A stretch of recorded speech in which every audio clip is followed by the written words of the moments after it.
Life Skills Academy is an institution that offers coaching programs for children of ages 6 to 16 years. Now, there are life skills a child should learn by the age of 8 years. If not, the child may struggle as a teenager or adult. So give your child a lifetime gift by enrolling them for emotional intelligence, financial intelligence, and other life skills needed in the 21st century. For more information, call us on 7162-9362 or visit our Facebook page, Life Skills Academy.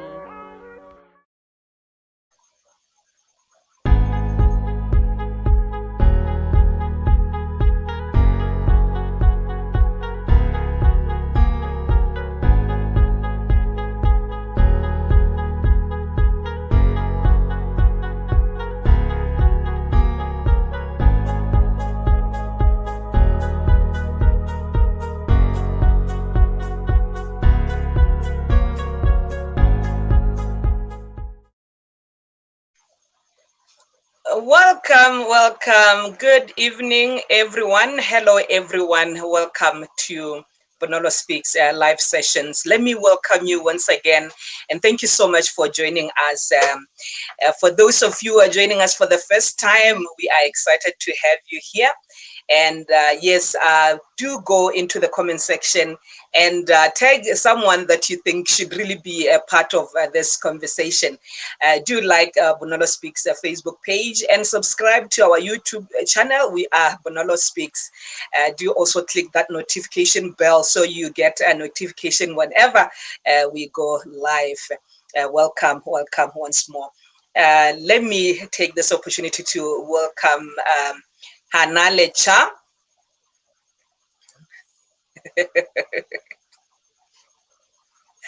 Your mic is off. Your mic is off, HB. Thank you, Bonolo. Thank you for inviting me to this. I don't know what I call this topic that everyone is waiting to hear about. Thank you very much. Right. All right. Lecha is John Maxwell certified executive and leadership coach and trainer. She is also an entrepreneur, so you are definitely going to enjoy having her here. And maybe on top of that, she's very, very blunt, I must mention. All right. Thank you so much once again for coming through, and I would like for us to really get more people to come in here. Just tag someone, 2, 3, 4 people, let them come through. We are talking toxic workplaces, and I am Bonolo Kalaka. I am a PQA registered trainer, coach. I am the host of the family show on Dubai Fair. Thank you so much. Right. Toxic workplaces. Ladies and gentlemen, the importance of people in organizations cannot be overemphasized. Look, we knew critical factors of production to be land, labor, raw material, as we knew that. But in the 21st century,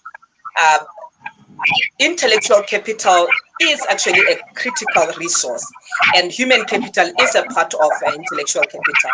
Intellectual capital basically meaning, the overall knowledge of the organization. So if you're talking knowledge, who possesses the knowledge other than the people? Well, you might be thinking, but fourth industrial revolution, we are talking fourth industrial revolution.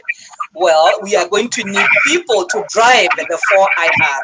We are going to need people to drive the vision of the organization. So we can never, ever ignore members of the organization. And therefore, I think conversations around workplace health are really, really timely and very, very important for us to even talk about that, especially in this era of COVID-19, where we are so challenged.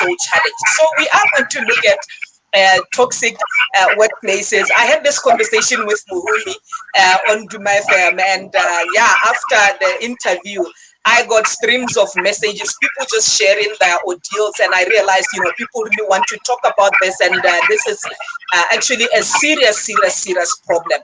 So I'm going to want us to look at, what exactly it is, how it shows up in the workplace, the causes. How do we find ourselves in toxic environments? How do we let our organizations to be toxic, the causes, and then we'll definitely look at the impact or the effects on the employees and the organization itself. And then lastly, we'll look at mitigations or solutions. We'll look at solutions at organizational level, and to also maybe talk to speak to surviving in that environment, Hannah, because if you find yourself in there and the organization is not ready to remedy the situation, then one needs to survive. So HB, let's jump into it. What exactly are we talking about? Talking a toxic workplace, and how does it show up? I want us to look at that right now. Yeah, thank you for laying foundation.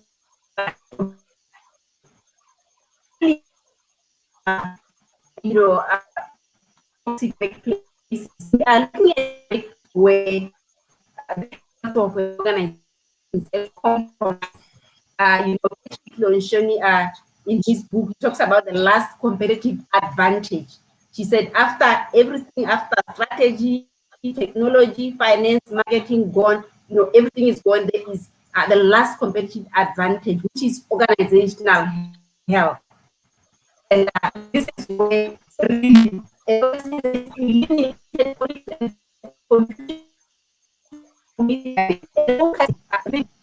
Hannah, HB, Hannah. I think network is bad a bit. I'm losing you. You keep cutting. I don't know what's going on. Okay, you also disappeared a little bit. Okay, let's see if I can switch to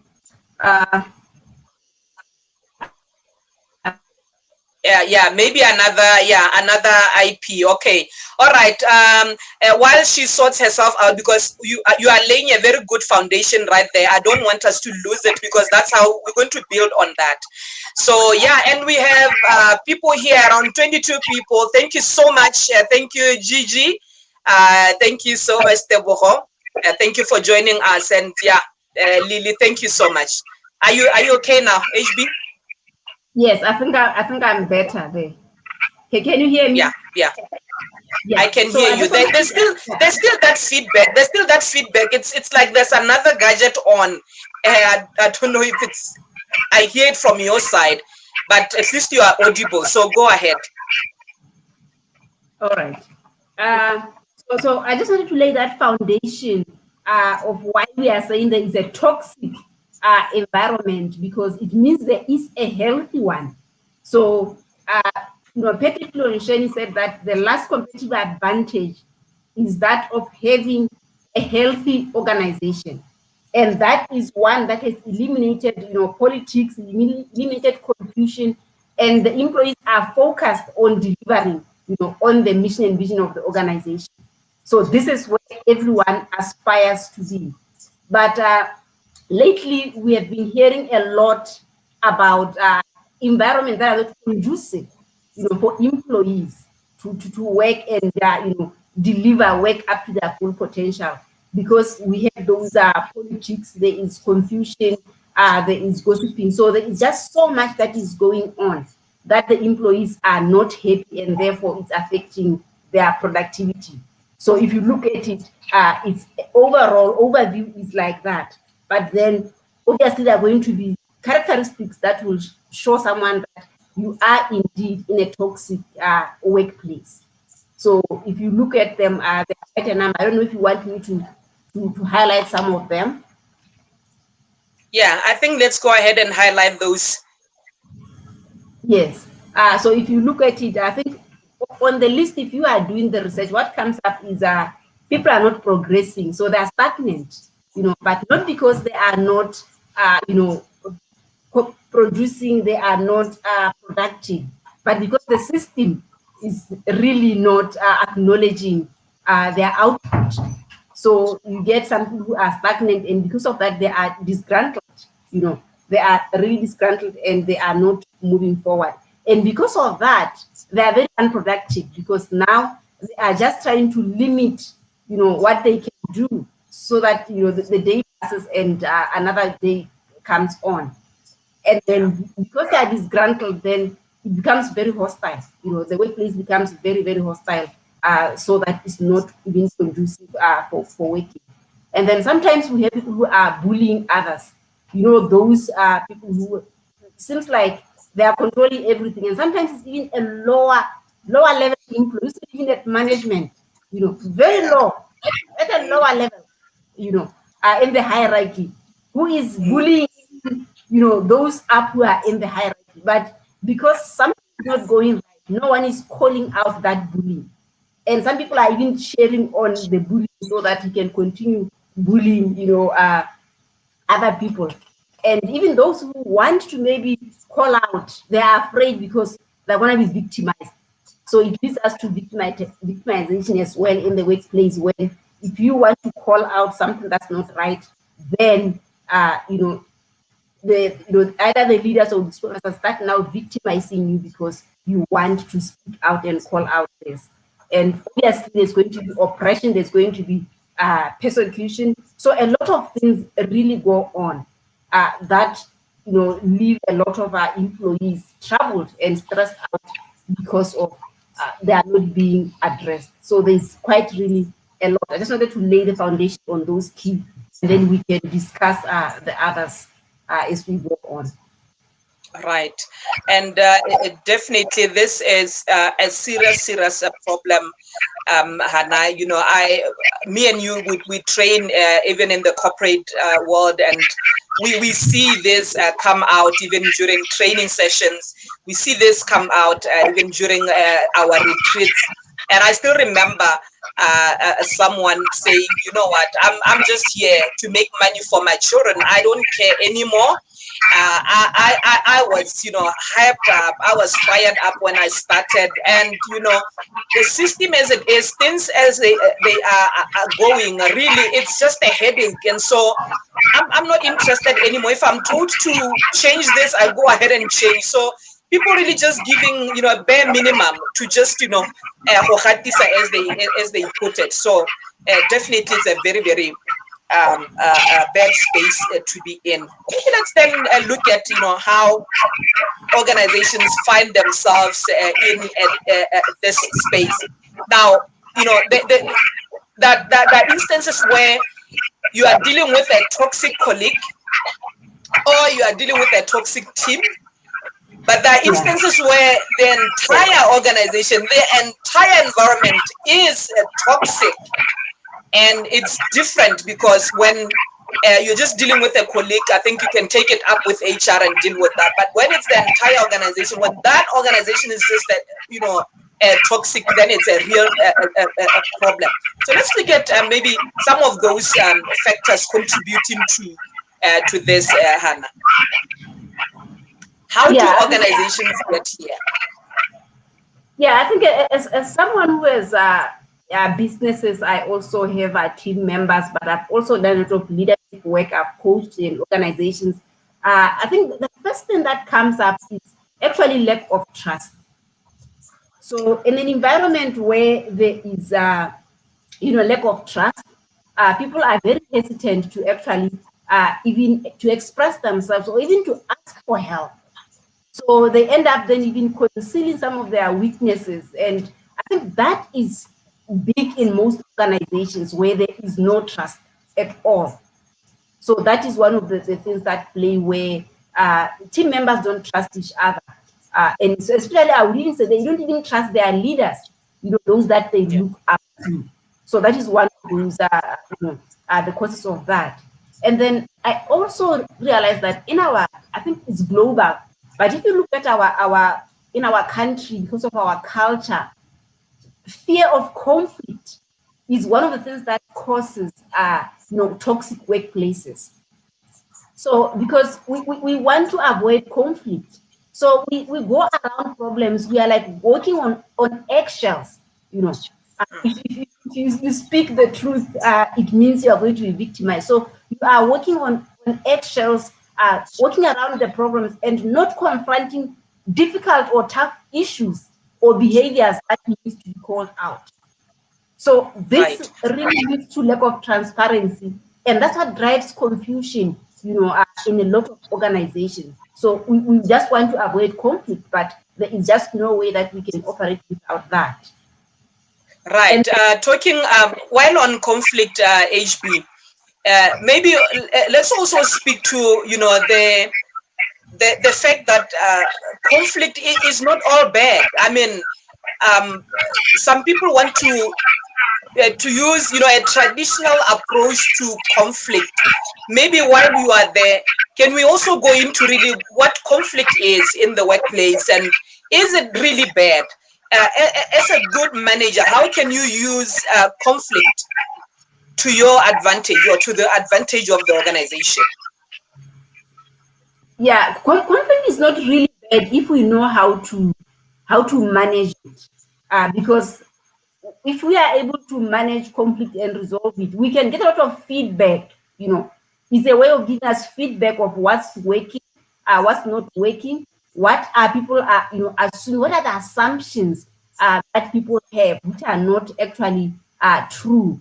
So it would drive in a lot of feedback that could be used to improve, or that could be used to innovate.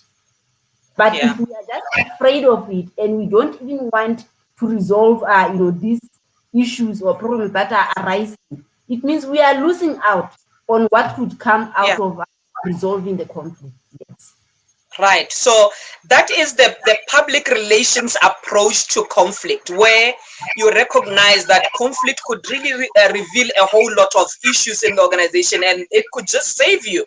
And the other thing that is interesting, Hannah, as we train, is that the issues in the organization, they are right there in front of you. The people in the organization, they know exactly where the problems are, and they know the solutions. So it's always really painful to really watch management struggle with a whole lot of things when the answers are just here in front of them. But just how much do we engage our people in the workplace? Yeah, I think that one is largely because of poor leadership. It's because of poor leadership, where the person who is responsible, to deal with that is just avoiding it because they don't have the courage to bring it on, and address it. So you realize that leadership is really at the pinnacle of workplace, dysfunction, or toxic workplaces is actually poor leadership. That is why John Maxwell says that everything rises and falls on leadership. So if those who are at the helm of an organization do not have the proper leadership skills to lead their people, we get a lot of what we are seeing now that is emanating as toxic workplace. Right. So you talked of we are still on the causes of toxicity in the workplace. You talked of poor leadership. You talked about lack of trust, fear of conflict. Can you talk to speak to commitment and accountability? Yeah. Well, I think one of the actually that lack of commitment. And normally it happens when there are ambiguous directions and priorities. When another team member or team leader is telling an employee to do that, and another one is also giving them conflicting directions of what to do. So this really now leads to eventually people don't even have a commitment. They're not committed. They don't even know what they are doing. Or those who are really working so hard are now discouraged because of the office politics. So they really don't even give it their all when they are doing their work. Yeah. That is that. So when it comes to accountability, I think this is so huge. This is so huge. Like I believe in unconventional forms. I realize that a lot of conditioning that we inherited from our forefathers is lack of accountability, is where we avoid being held accountable. Because in our culture, if you keep someone accountable, you don't have manners. If you ask them why they haven't done things, you don't have manners. And because of that, we really avoid accountability, and avoiding accountability in the workplace is one of those things that actually, accelerates toxic, workplaces, because of that, we get people who are missing deadlines and are not delivering. But because no one wants to call them out or address them, it spills over into another employee who is docile, who won't know, who will stay, at work to try and cover up, for this other employee who's not meeting their deadlines, not doing their work. So we get to a point where poor performance is tolerated, because no one wants to be held accountable. And it then leads to resentment, for those who are really working so hard and doing the work for those who don't want to do anything. So really, I think avoidance plays a very important role, avoiding accountability. And it happens across the board, actually, in the workplace. I know it's global, these are global issues, but when you zero in our country, in Botswana, you get a lot of it, because I think our culture plays a huge role in how we show up. That conditioning, that's why I said we need to unlearn a lot of the things that we learned growing up, a lot of things that worked for our parents, or it worked for us back then. But if they no longer serve us, we need to unlearn them, and read the ones that will support us actually going forward. Right. Hannah, this conversation is not just for us to address these issues and share our take on it. It's also to raise awareness. Some people are first-time workers. They may be listening, and they're like, oh, okay, so this is toxic. Can we go into some of those just signs that the environment could be toxic? I know we've already covered leadership. What I wanted to add on that would be, just how when there's a serious problem with leadership, there will be also, micromanagement, which is something I hate so much. But where, there will be, crazy instructions, you don't even understand, really the role, the task you are given, crazy working hours. But, micromanagement is really a serious problem. Why do people resort to micromanaging when they are so toxic? When it's a poor leader and they micromanage. What really happens? Is it a trust issue only, or what else is there? Why do people want to always check? They give it a task. After 10 minutes, I'm already checking how far you've gone, whether or not you've started and stuff like that. Yeah, I think it's a combination of it's lack of trust, but I think it's also it's also insecurity, or not believing, also not believing in the other person. Where we tend to believe that if it is done, it can only be done by me. Yeah.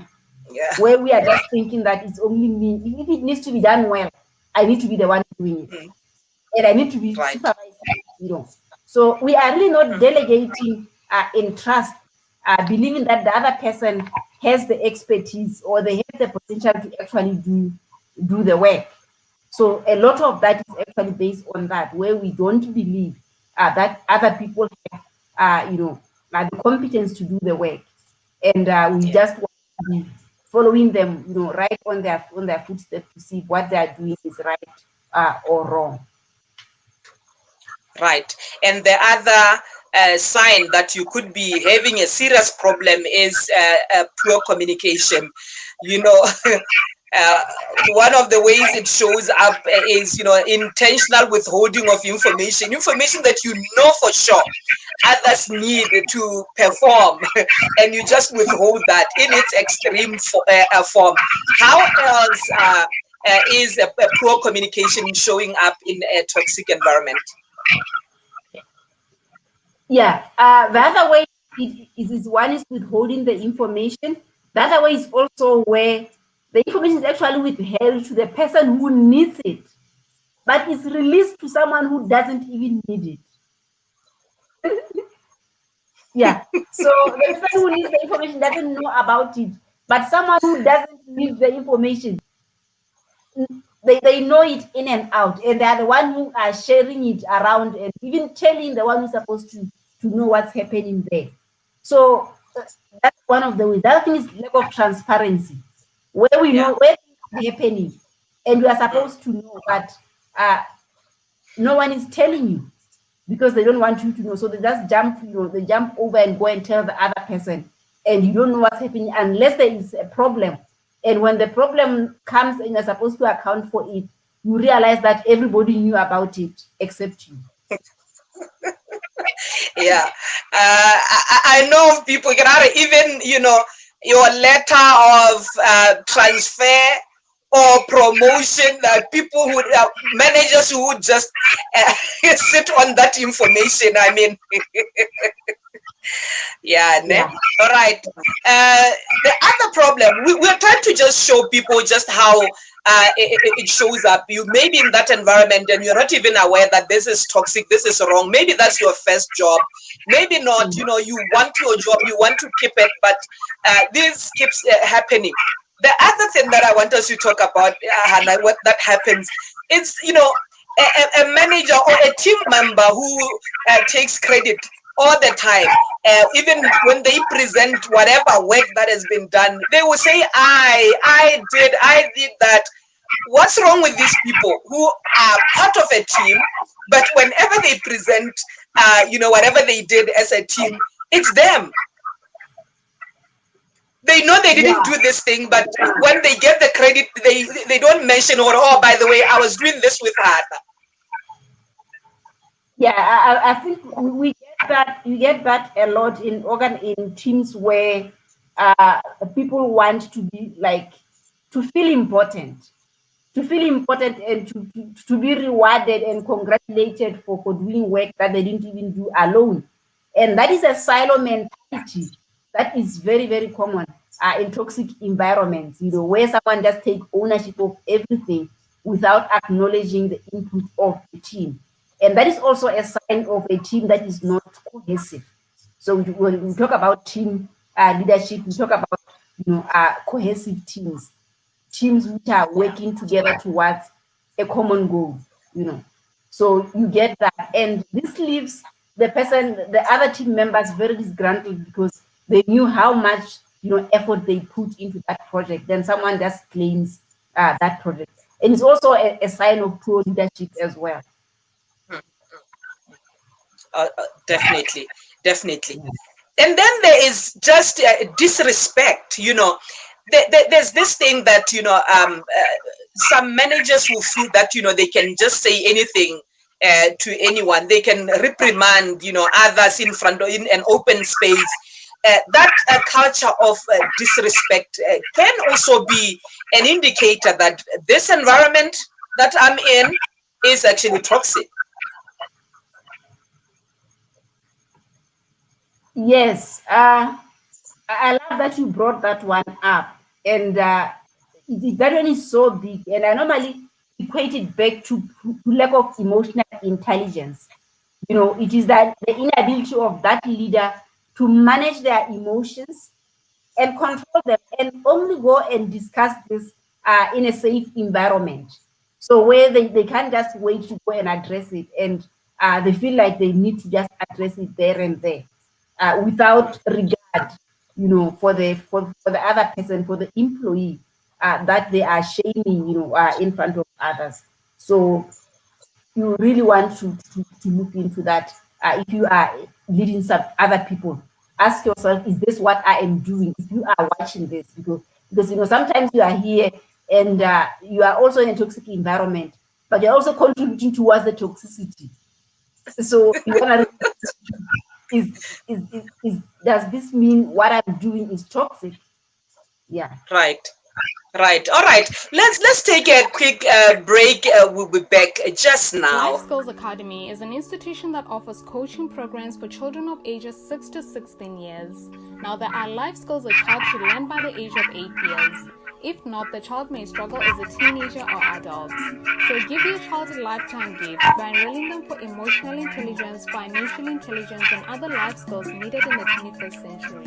For more information, call us on 7162-9362 or visit our Facebook page, Life Skills Academy. Right. Welcome back. And thank you so much for staying in. I see a lot of people tagging their friends. Yeah, very, very important conversation we are having here. Our workplaces are our second homes. I mean, you spend your day at work 5 times a week, for some 6 times, 6 days a week. So it's your second home. As you can imagine, that home being toxic, it's a serious problem. We're going to look at the impact as we go on. I want us to just round up the signs that you could be in a toxic environment. For those who maybe are first-time workers, they probably don't know. They think it's okay for the manager to just send you to to brush your his or her shoes, get something from her handbag and stuff like that. So just to raise awareness. The other one, which I think it's also an issue of emotional intelligence, would be this one. I mean, we can't go without mentioning malicious gossip in the workplace. Yeah, I think that one is a huge one. It's a huge one. It's gossip and throw cliques. So where there are cliques, there are crews or groups, factions, the work Factions. Yeah, and there is a lot of gossip that is going on. But what I want to pick here, Bonolo, is that gossip also emanates because there is that lack of transparency. There is that lack of transparency and there is that lack of trust. And some people are, they are aware of, they have the information that others don't have. And it is that withheld information that other people use to gossip around. So you see how it's like it's a loop. It is a loop. Everything is just interconnected when it comes to a toxic environment. So those factions are also going to manifest, where there are 2 sides or 3 sides, depending on the size of the organizations. And that's what really now start, building up the gossip. And then, victimizing or hating those people that they are actually gossiping about, depending on their level of emotional intelligence, of course. Right. And you've mentioned emotional intelligence twice now, and maybe we need to expand a bit on that, exactly what we mean by emotional intelligence. It's a topic very close to my heart, but what exactly do we mean? How do we relate emotional intelligence to dealing with a toxic environment? Yeah, basically, when we talk about emotional intelligence, we are, in a broader sense, is really how you manage your emotions. We are human beings. We have different types of emotions. But the question is, when we get upset, when we get angry, how do we actually respond? In a way that is not going to actually, increase the toxicity, or that is going to actually hurt us. So are you going to just burst out, or are you going to calm down and, take a deep breath before you address that, situation? So really it's more about how are you responding, to what is actually happening to you. Are you able to deal with it in a mature manner or not? So you can add on that if there is something that I've left there. I know that is your territory. Actually, you are the one who should explaining that. Right, beautiful stuff. And you realize then that your emotions are your responsibility. How you handle situations where you are triggered. At the end of the day, how do you then deal with that? There will be altercations. There will be all these things. You'll be triggered. A toxic environment, I can imagine that on a daily basis you'll be triggered. You'll be sad. you be angry, you be so anxious, a whole lot of negative emotions. So the question is, how well are you able to manage your emotions? The ideal situation is for you to be able to have that ability to, to respond rather than react. Because when you react, you are in the heat of the moment, and you may do things, you may, display behaviors that drifts you even far away from what you want to achieve. So it's a serious one, and it's a topic for another day. Yeah. And I know you mentioned how information, when people withhold information, and they may withhold information intentionally, and maybe give that information to someone who doesn't need it. So even this type of gossip, there will be someone in the organization who always knows who will be fired, they always know who will be promoted and when, who will be transferred, who will be demoted, knows everybody's salaries and all that because of gossip. But I like what you are saying, to say, when there is that gap, when you leave people to then wonder about and not give them information, you are actually enriching and empowering the grapevine, and it may be a serious problem. All right, maybe the last sign, and then we move into assessing now the impact of this whole thing. Yeah, actually, there are things that I think we should I just want to pass them over, that we wouldn't have done this just if we leave them. Some of the signs of the workplace, the culture that is toxic, is where there is a lot of blaming, management blaming employees, other lower employees, and then also blaming and punishing them. Where instead of just maybe calling a hearing, or just giving someone a notice that this is not in alignment, a warning, they now instead they punish them. So you get a lot of people who are just being punished, instead of maybe a proper disciplinary hearing, or instead of a formal warning, they just get punished because of that. And then also, when the work environment is toxic, overworking is like a badge of honor. So you get people who really overwork and feel like that is when they are really working, and they're proud of it, whilst now their families are suffering because of that. A lot of time working, where there is that no life work-life balance. Although I don't believe in balance, I believe in harmony, but I believe somewhere there you should be able to work and knock off. So those are some of things. And then also favoritism, where there are people who are favored. And in the workplace, it manifests in so many ways. You realize the people who are always going to the trip. Why? Because the trip, you claim impressed, so because there are other perks. So the people who are always going to the trip, and others are not going to the trip because they are not favored, or they are not friends with the boss. The same thing with transfers. If someone has to go to Shakaway, it's going to be someone who is not close to the boss. Someone who's close to the boss is going to be just in town. If it's a transfer, they'll either go to Francistown, but they won't go to Mau, they won't go to Shakaway. So it manifests in so many ways. It goes even to study leaves. If there are opportunities for development, you're going to get the same people. Someone is saying favoritism is the worst, it leads to corruption. Yes. You get the same people who are going for further studies, who are going to conference, who are going to workshops, and others are not getting the opportunity, even if they qualify.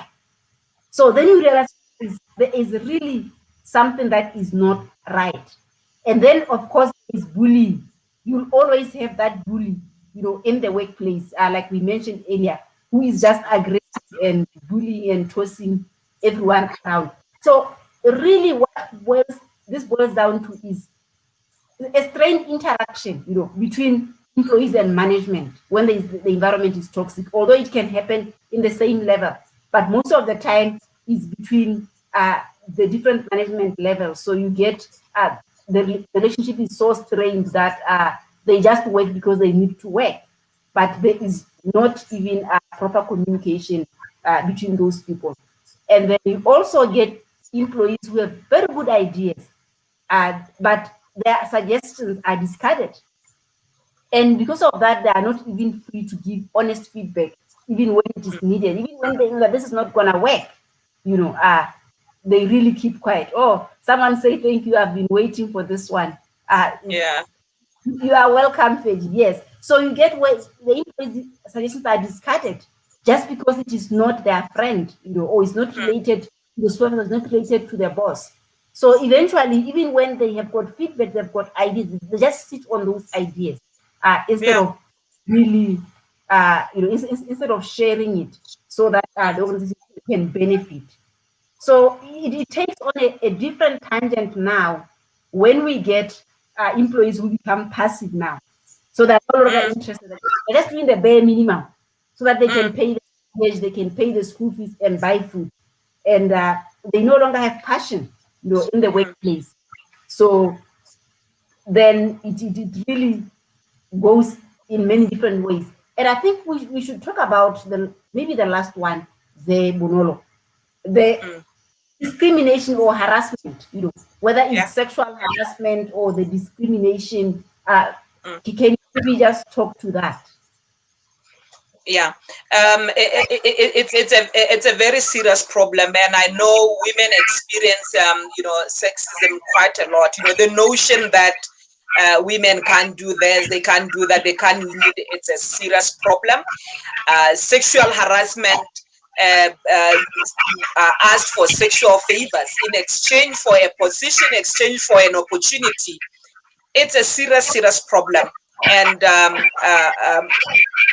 one should really know that whenever you see this, then there is really trouble. So it's a serious one, because these issues sometimes are not handled well, Hannah. Women are sometimes even afraid of reporting sexual harassment, and I know quite a lot of these cases where the way they are handled, Hela, would be really discouraging for them to come out and speak out, and so they suffer at the hands of the managers. They are abused, they are raped, and they keep quiet. They don't go on to report, but sometimes they they suffer all this and never ever get to get that opportunity or that new appointment. So it's again an ugly one. Right. I think you touched on labor turnover earlier. That is another sign where you see an organization that fires and hires on a daily basis. They have a whole lot of labor issues, labor disputes. Then there could be a problem. So that's for those who will be probably joining the organization for the first time, or maybe are applying for employment in that organization. So that's what you can look out for as well. I want us to now, HB, to move into the impact of toxicity, workplace toxicity. And I want us to approach it this way, to look at the impact more the employees themselves and the organization. Can you maybe deal with the organization impact, toxicity, more the organization itself? Okay. Yeah, I think in the organization, really it boils down to productivity, because I think the echo is coming from Bonolo's side. So it really boils down to. I don't know what's going on. Yeah. So if you have got employees or team members who are disgruntled, who are not happy because of the environment, it reduces their level of output. Like we talked about employees who end up now just becoming passive and just doing the bare minimum, to keep the day going. So what that happens is that is the only thing that suffers at the end of the day, because they are not able to meet, their goals, they're not able to meet their targets. And that could be either in terms of productivity or performance, depending on how you want to actually term it. But at the end of the day, we run business and organization to make money. So it means it affects the bottom line. It means when they are not being productive, when performance is low, it also affects the bottom line. So at the end of the day, that's how the organization actually, suffers. And it also pays a lot. It also loses money when the turnover is high. They keep on paying people off, with all those disputes that you get. People are not maybe terminated properly, so they have to pay the employees because they didn't dismiss them, legally, following the structures that are in place. So it really affects organizations a lot. But the challenge most of the time is that those who are leading the organization don't have the best interest of the organizations at heart, So they are focused on their own personal agendas as opposed to the organizational mission or vision. So they don't really care. But at the end of the day, organization pays so much money in toxic environments, even in terms of health. We talk about it because it leads to employee wellness going down. When people miss work, when they are absent to work. Yeah, so when they are absent from work and they are not, that they are still getting paid. So it's also, draining, the coffers of the organizations. Yes, Kidosa is saying sometimes the organization's culture influences this. Yes, sometimes it is the organization's culture, but normally culture is driven by people, Kido. Culture doesn't drive itself. So it's actually the people at the helm of the organizations who are driving it, the way that they are driving it, even if it was not part of the culture. So those are really, I think, the effects that I get there in terms of the organization is you get the high turnover of employees, which also translates into paying them the benefits. You also get poor performance, which is also affecting the bottom line. Yeah. But then when we look at it, the organization suffers. But I want us to really go down to the employee, because I think as much as we look at it at an organizational level, the employee actually suffers a lot because it hits them at the emotional level. It hits their well-being, which is what they need to continue working, to continue providing the service, to continue providing for their families. And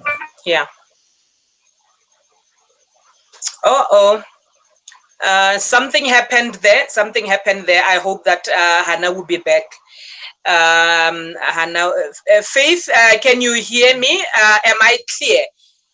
Faith, can you type in something there? Let me know if I am clear. We've lost Hannah, but I'm sure she will come back. Yeah. Kido, you were talking about culture. How it influences this, and you had Hannah say the people drive culture. One thing that I said about organizational culture when I had this conversation with Muhumi on To My FM is that if we are not intentional about our organizational culture, then culture forms. Culture will definitely form. So if we are not intentional about it, we have to be intentional as organizations about the culture. It has to be documented. It has to be lived. Everyone in the organization should know how things are done. A way of doing things is organizational culture. So if you're not intentional about it, it will form. It will form somehow. Wherever there are human beings, when there are people, more than one person, there's a culture. People meeting on a regular basis, people working towards the same objective. Definitely, there will be. Definitely, there will be a culture. A culture will form. So, welcome back, HB. I was just following up on what you had said about organizational culture. That feedback is bad. That sound is back. All right. Okay. Yeah. Basically, what I was saying, on the organizational culture is that organizations should be they should be intentional about the culture, because if they are not, a culture will form. So, and maybe the one that will form might not be one that you want. So it has to be clear. Everybody in the organization must know the way of doing things in that organization. So I think, yeah, let's look at now the impact on employees. And like you said, that if employees, they will suffer more because, it stretches to even their families, issues of depression, issues of stress, resentment, low morale, the burnout, it affects even the family. You are a mother or you are a father, you go home, the family expects you to be present. The kids want to play with you. They want the assignments checked. They want to tell you how the day was and everything. You just don't have that time. You are drained. You are tired. And maybe this goes on. You don't know how to handle it. It goes on and on and on. And maybe your partner now begins to think that you are ignoring them. So it causes a whole lot of problems for employees and their families. And in extreme cases, suicide, Hannah, somebody called me yesterday and she told me that in her workplace, former employer, that is, they were told to write on a stick-on and stick that on the computers.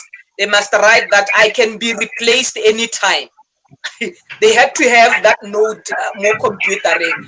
And this girl was sharing, I ended up really depressed. I had to go on antidepressants. It affected even my children at home. And it's so sad. It's so sad that, a workplace would drive people to that state of health. Yeah, that is actually abuse. That is actually beyond even that. It is abuse. Yeah, I think for me, as a leadership coach and also as a wellness, advocate, I think one of the reasons why I would advise people not to stay in a toxic environment. I know we have to pay bills. We have bills to pay. We've got school fees to pay. But staying in a toxic environment for a long time actually reduces your lifespan, and it even reduces the chance of you taking care of your loved ones.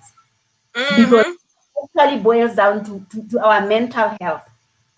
There's one of the things that we didn't know for a very long time is the effect that stress plays in our lives. Because just that continued stress that can lead to chronic stress, chronic fatigue. I think it is one of the causes of a lot of chronic disease that we now have. It just emanates from stress that is not controlled or that is not managed. And workplace stress, like those of environment, leads to a lot of stress that may lead to depression. And in my coaching career, I've had the opportunity to work with a number of clients who had been so stressed out at work that they were at the point of expression, depression on the other extreme, and being fired from the workplace. So there were these two gaps of they are so stressed out and they are depressed, but the organization is putting a lot of pressure on them. It also want to fire them because all the toxic members in the organization are pointing fingers at them and they want them fired. And these people believe that they are the problem. Sometimes they're not even the problem. So it really causes a lot of health issues, mental health, chronic illnesses. That all emanates from stress because our bodies, when we are stressed out, they release the hormones, cortisol, adrenaline. These hormones are not supposed to be released continuously. This is what we got from when we were evolving, from the reptiles. They were meant to protect us when we were in danger. So we're only supposed to release them temporarily when we're in danger, running away from danger. But if you are continuously stressed, it means you are continuously producing these toxic hormones, adrenaline and cortisol into your system. And they are polluting, other systems, affecting how your body actually functions. And they lead to many things. A lot of people who are overweight, they're trying to deal with this weight. It is actually stress. because of the hormones that they are releasing. So they're getting someone who's really overweight, not because they are not eating healthy, but because the body is continuously stressed and it can't function properly. So you get that. And then you also get it affecting your mental health as well. So that now you start developing other things, whether it's migraines, all of those other things that become, as a result of that stress level that we actually get. And then it also leads to burnout, where people are just now so burnt out, so tired of pretending. Every time when you pretend to be something that you are not, your body is the first thing to pick it. It's the first thing to pick it, and it also responds. There is a way that it responds to say, no, this is not it. This is out of alignment. And the first way of it is you get sick. You get sick, it takes you out, it gives you that break that you need by becoming sick. So that's why people who are in a toxic environment are normally sick. It's either it's a headache, it's either the gut is not functioning properly, because the gut is linked to the brain. So when we get stressed out, it affects our digestive system. So it's the gut system, it's also the mental health. So, it is a whole array of things that come up. So it means you can't go to work. Now you are sick. You are missing work because you are sick, and you can't put a finger to what's really going on. So this is really big. And I think the lasting effect that happens, that I see happening, is where it hurts people's self-esteem, that they lose their worth. They feel like they are not worthy anymore. Even if they are experts, they don't even believe that their expertise, will work anymore, because they've been so disrespected, they've been so crushed down, that they've lost themselves through the process. So at the end of the day, I believe that the employee suffers the most from this toxic work environment, more than the employer actually suffers, because it is the individual, and they have to go home and be present to their family members. But there they are, they are home, they are absent, they are sick, and they can't continue taking care of their loved ones. And even if after they quit the organization that put them under that pressure, they're going to continue with the side effects of that toxic environment, even if they move to another environment, because it has affected, their health. So this is why I'm very passionate about this topic when it comes to employee wellness, when it comes to the well-being, because these are things that are hidden. You can't see them, face value, but that's how the body actually, receives that stress. It receives, that depression, that resentment. When you are resenting someone because of what they are doing in the workplace, it all boils down to stress. It all boils down to suicide. It all boils down to people who are just dying prematurely before they could even die. And it's real. I like how. Okay. Yeah. Okay. I remember last month there was in the media someone who passed away, and after that people were saying that he passed away because of toxic workplace, office politics, and I saw people belittling it. And with the information that I know as a biologist, because my profession, I am a biologist first before I'm even a coach, so it influences a lot of how I approach life. And I knew how that could affect someone to a point of actually dying because they are sick, and not because they're actually pretending on that. So I think with that, I'll stop there, and you can add in if there are other effects on the employees. Yeah, actually, we are running out of time, but I love it when you really explain in depth just how this can affect your health, because there'll be a lot of people who remain in toxic environments because they are saying, I have to pay that mortgage, I have to pay my children's school fees, I have to do 1, 2, 3. So this could mean that you will definitely get sick at some point. You won't be able to do that anyway, because when you get sick, all they will do is part ways with you on medical grounds that they can do.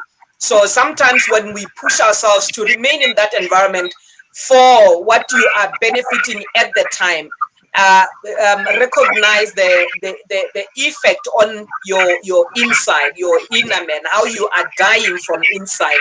So the fact that you are still working, you're still able to go back to work, doesn't necessarily mean that you are totally healthy if you are in a toxic environment. All right. Hannah, time is not on our side, but we cannot live without looking at the solutions, especially what we are offering. Myself and I, as corporate trainers, as coaches, and all that. How can, especially the organizations, I wish that we had time to also, look at, how one can cope in that situation. But I think we've pretty much touched it. So let's look at now the solutions. What can organizations do? And what do we do for organizations to help them with this? Okay. I like that, Bunolo, but I want to be very, very honest. I'm not organization pro, so I am individual pro. So I need to talk about what the organization can do, because I know it's organization are not interested in solving this toxic workplace. I've trained, I've coached. They are not interested. That's putting band aids, and I'm not for band aids. So I'm not going to talk as to what this can do. Can you talk about that? I'll talk about what the employee can do, because that one is a lie. I don't want lies, please. Because they're not interested. And that is why I think someone commented saying that the organization are the ones that are driving these toxic things. And I agree with you. Yeah, the leaders. Yes, I agree with that. Definitely. So okay, let's now look at the employee, because and like you are so right. You are so right. I mean, we have trained, we have done retreats, surveys were done, information came out, and here are the results. This is what is going on. What do you do? So it's a serious problem. So let's move from that. But for anyone here who would love some training by us, we do train. We are BQA accredited.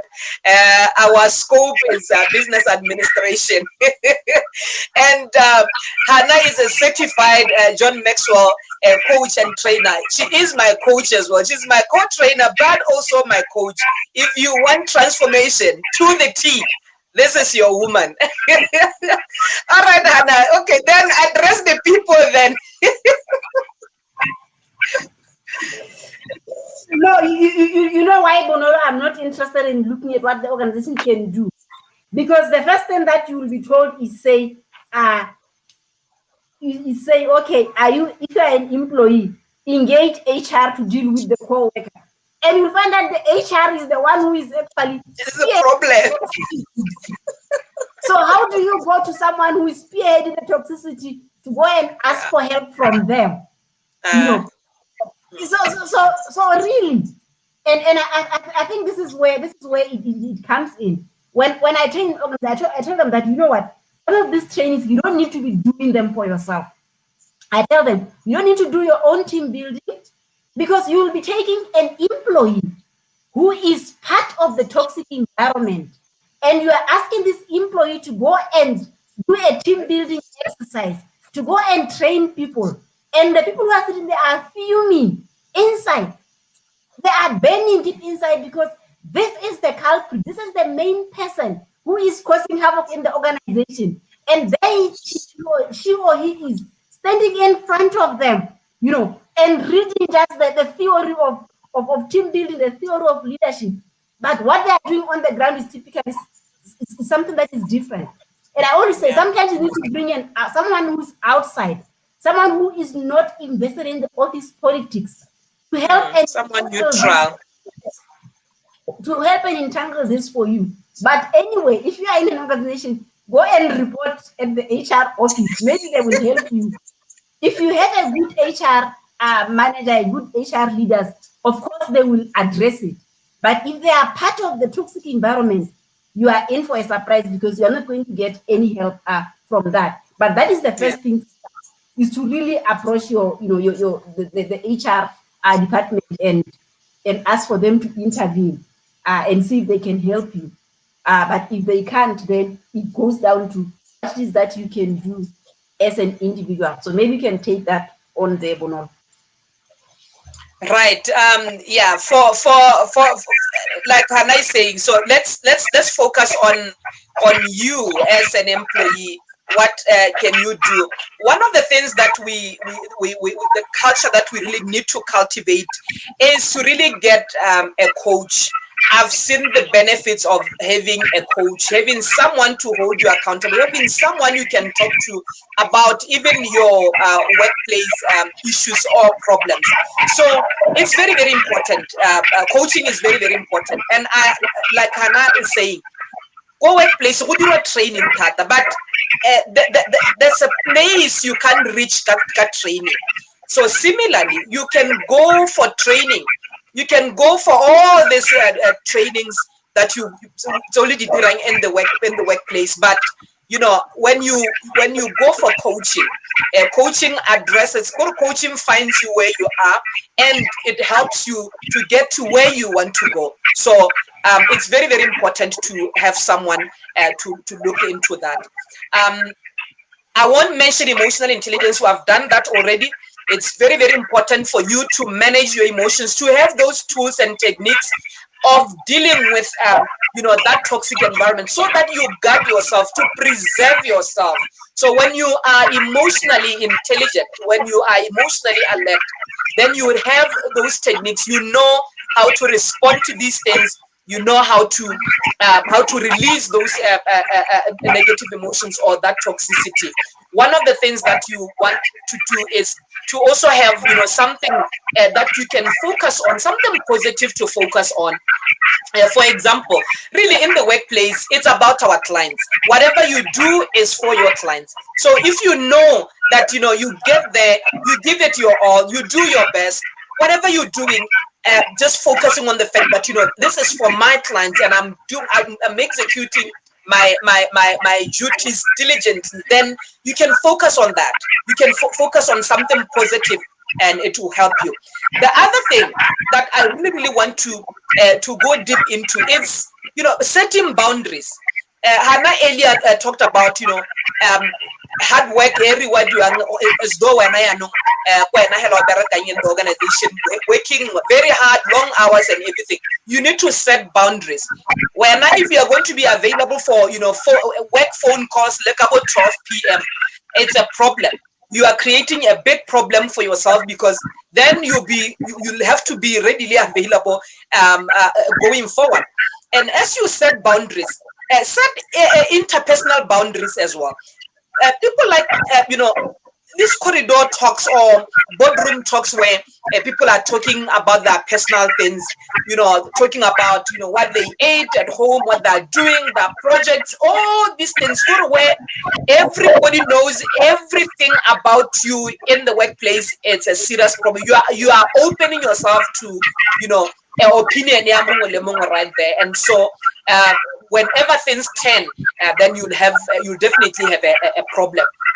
The other thing that you can do, sometimes in these toxic environments, you end up with court cases. So a paper trail is very, very important. It's important to document everything, just so that whenever you are needed to build a case, then you will have evidence that you can show. I'm telling you that people who ended up in the labor courts because of a toxic environment. So it's definitely something that you'd want to look into. And maybe the last one to say, which I think would be better said by Hannah, is resign. Leave the damn job. Hannah. Yeah, I think that is why I was saying that I'm better talking to how, as employees could resolve this. So really, it boils down to taking responsibility.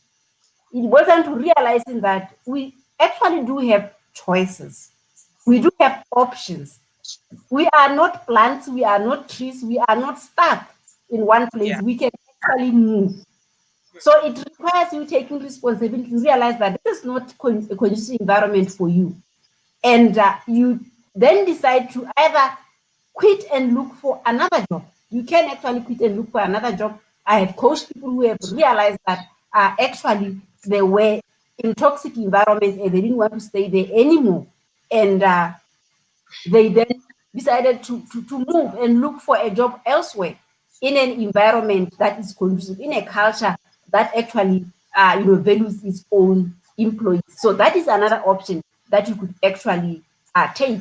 And then the other thing that I do as a coach is I actually equip my clients to stand up for themselves. So I've had clients who did not even quit, who went back to that toxic environment and called out, the toxicity. Whether it's actually is the boss or it's a colleague or it's a subordinate who is toxic, they actually develop the courage, to stand up for themselves and really deal with this. It may not end well, but they actually, some actually end up enjoying their work again because they had enough courage, as they develop themselves to stand up for themselves and actually called out on all of these toxic behaviors that we are talking about. And then I also had other clients who were able to actually transform themselves and their relationships and started relating, differently, with their team members, with their colleagues, such that even the people who vowed for them to be transferred or to be expelled were now able to work with them, properly. So that means if you are the one who is toxic, you can do something about it. You can get help to see what's the problem, what's going on. Get help and fix yourself because you can never change another person. We only have the power to change ourselves. So no amount of someone calling you out or doing anything can help. But if you can change yourself, you are the toxic person, then you can really become a very good remedy in the organization. And of course, is where you realize that no, I can't be here anymore. And you realize that, okay, I've got options and I'm qualified, I'm an expert, I can go look for a job elsewhere. So it means you can change jobs to a company that has a very good, working culture. Or maybe you even realize that, okay, I don't even need to work. I have this expertise. I have this experience, this knowledge that I can now utilize by starting my own business, starting my own consultancy. And those are some of the routes that you can actually take. But it starts with you being able to manage your emotions. It has to start with you. And that comes with a lot of self-awareness. This is where personal development comes in. But instead of just acquiring the certificates and the trainings, the degrees, create time, create a budget for you to develop yourself personally, to develop yourself emotionally, so that you can handle all these things that life throws at you. Because otherwise, if you are the same person who graduated in 1998 like me, you are still bragging about the degree that you had when you began in 1998, and we are in 2021, and you have not developed yourself somehow, whether it's in the form of a training or it's in the form of personal development, then my friend, you are an antique. So you better do something about it because you are going to struggle to cope with what's going on right now. Because we live in a different era where how you manage yourself, how you manage your emotions, how you respond. I normally talk about a formula called E plus R is equals to O. It means events plus response is equals to outcome. So what that means is that you can't change events. You can't change other people. So if you want to change the outcome, the only thing that you can change is how you respond. And how you respond is based on your level of self-awareness, is based on how you manage your emotions. Simple as that. So really that is that. And I'm going to give Bonolo to close, but in closing, all that I'm going to say is that toxic work places are the end result of many factors, as we have shared here, but it's generally a combination of poor leadership at the forefront and individuals who perpetuate the culture. And it normally starts at the top. So leaders must show the respect, the integrity, the authenticity, appreciation, and the empathy and trust that will build, a healthy organization.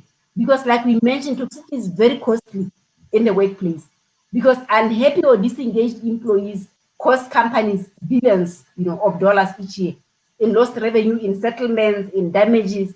So an organization that really wants to drive a healthy organization, once they realize this and they're able to identify the major problem, then they can develop a plan to correct this. And normally for an organization is through training their employees in leadership, their leaders, through training their employees in emotional intelligence, helping them to build their self-awareness. For you as an employee is being able to respond differently or moving to another job, or the employer, firing this bad boss, the boss, or these employees who is the root cause of toxicity in the workplace. So this really boils down to that. But sadly, most organizations don't want to deal with this. They just want to keep on buying band-aids and bandaging the toxicity, bandaging it. But we want to go to the root cause. Because if you don't go to the root cause, not only the branches and the leaves are going to die, but the tree itself is gonna die. I'm gonna just stop there and hand over to you, Bono. Awesome.